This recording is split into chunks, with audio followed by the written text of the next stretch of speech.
Welcome back to Insight 2012. You're listening to News Radio 620 WTMJ. Coming up in the 11 o'clock hour, Governor Scott Walker. Right now we're talking with our congressional panel. Congressman Ribble, I wanted to follow up on what we were discussing about Obamacare. One of the things that people are finding out is, of course, when the president said, if you like your health insurance, you get to keep it, not necessarily so. If you like your doctor, you get to keep him, not necessarily so.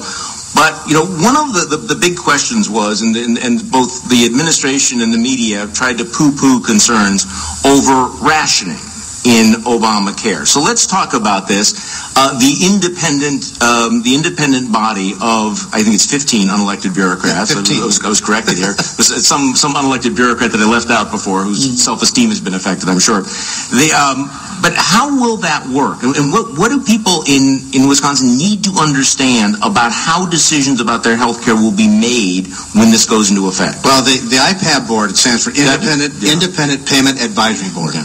It's 15 unelected bureaucrats that will be able to determine whether or not your physician should be paid for any particular service. And so if they get up against a cash problem, and they are going to get up against a cash problem, you literally have 15 people that were not elected that will have the ability to deny care based on cost.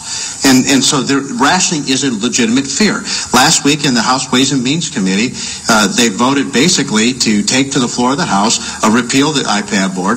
And the interesting thing about the vote, almost every single time we've been voting, because we're in the majority, the Democrats will always call for a recorded vote. They voice voted this one. They're so afraid of this issue, they don't even want to be on record about it. And the more the American people find out about the Affordable Health Care Act, the less they like it. Okay, well, so how does this specifically work? So you have this group of bureaucrats. So would they say at some point, hip surgeries are too expensive. We're going to pay $100 for hip surgeries, which obviously doesn't cover the cost. Is that the kind of thing? They'll go through specific medical procedures, and they will set whether or not they're going to pay for them and how much they're going to pay for them? That's exactly right. So the president's law puts a cap on Medicare spending. So Medicare now has a cap in law. It cannot spend above this amount, GDP plus 1. And then every year that the program comes out of compliance with the cap, the IPAB is in charge of putting new price controls in place to bring Medicare spending down to the cap. And now the president's budget says the IPAB will be able to conduct what they call value-based benefit designs. Who decides what a value-based benefit is for a Medicare beneficiary? This board of 15 bureaucrats.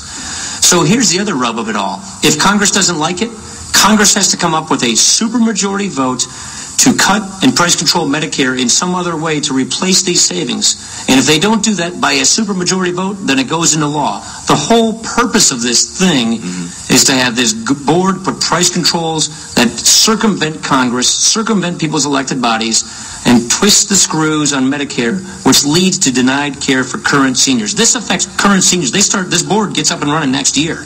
And then they start doing their price controlling, which does inevitably lead to rationing. Don't trust me, trust the Medicare senior actuary.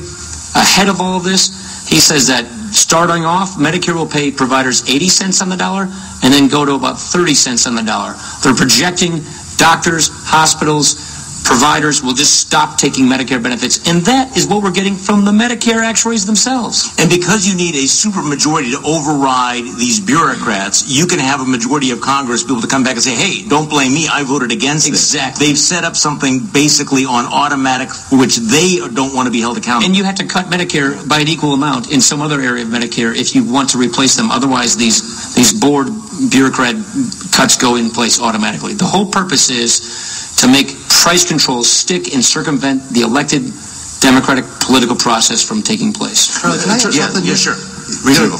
Under the Affordable Health Care Act, Medicare goes bankrupt in 2022. So they didn't fix anything.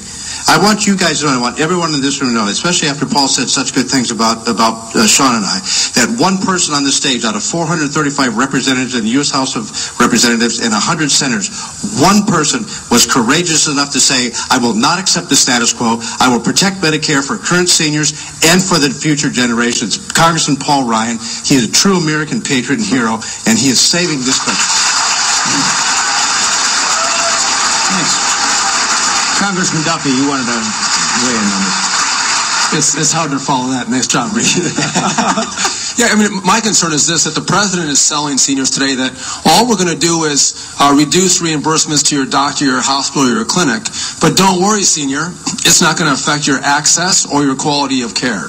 And if you start paying doctors and hospitals less, there's no doubt it's going to impact the access and quality of care of current seniors. And one of our frustrations is that a lot of Republicans will say that Democrats aren't willing to address Medicare.